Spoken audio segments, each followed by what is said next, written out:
Testing. Good. All right. I'd like to give you all an update. Today at about 12:43 p.m. in the afternoon, we received a call of shots being fired inside a home on the 10,000 block of North 23rd Street. Our officers were dispatched and arrived within minutes. Upon our arrival, we saw two victims of a shooting running outside the residence screaming for help. Shortly after that, the suspect began to fire at our officers. Our officers were left with no choice but to return fire. The suspect was taken into custody and was not struck by any bullets.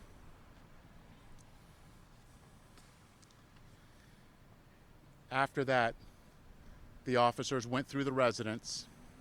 Inside the residence, they found a deceased victim. In this case, all parties are known to each other. This is a tragic incident, and our thoughts are with all the victims in this case. Our victims advocate will be reaching out to the families and the victims. This is another stark reminder of the dangers of this profession. Our officers bravely ran into danger and stopped the threat and prevented anyone else from becoming a victim from the suspect. We're thankful for the brave officers, and our thoughts are with the victims. The suspect's name in this case is Michael Banks. He's 42 years old, and he does have a violent criminal history.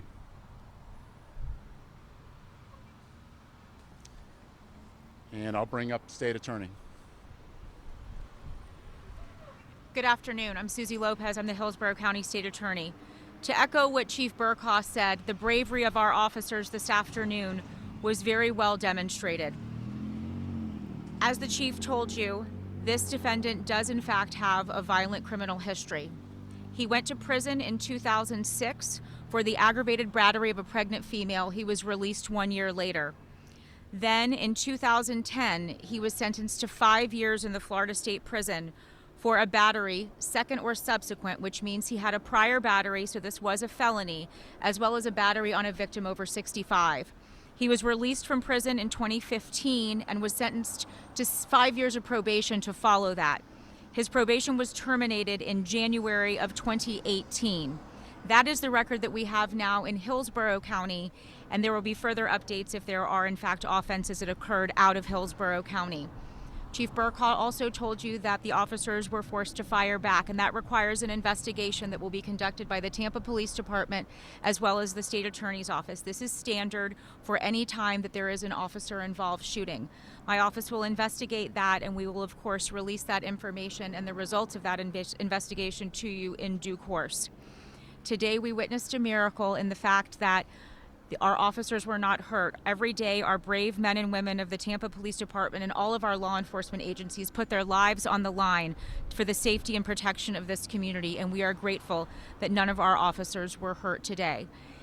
The charges will be announced at a later date, but they will include most likely charges of first-degree murder, as well as other charges involving felon in possession of a firearm and charges involving these officers who were present today. Thank you. Any questions? It's part of our ongoing investigation. We know that they're known to each other, and that'll be part of our investigation.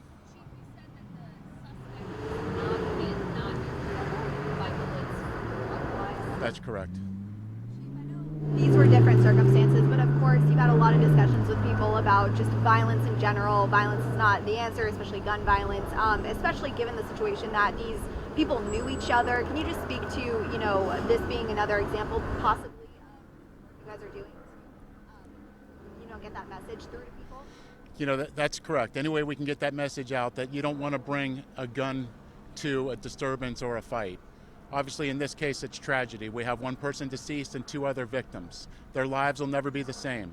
The police officers that came out here, they were involved in a tragedy incident. This all could have been avoided. The deceased is, I'll get it for you, an adult white female. Make contact with next of kin in order That's to confirm correct. that before you can release it? Yes. Do you know the nature, at least, of the relationship? Yes, the others were victims, were women as well, yes. Three women in that home. Do you know can you say for certain the relationship? They're known to each other, but the exact relationship we're working on right now.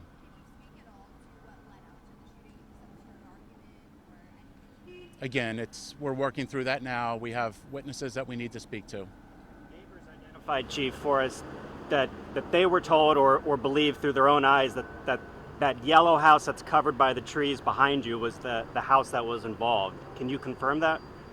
That's a house that we're looking at, yes.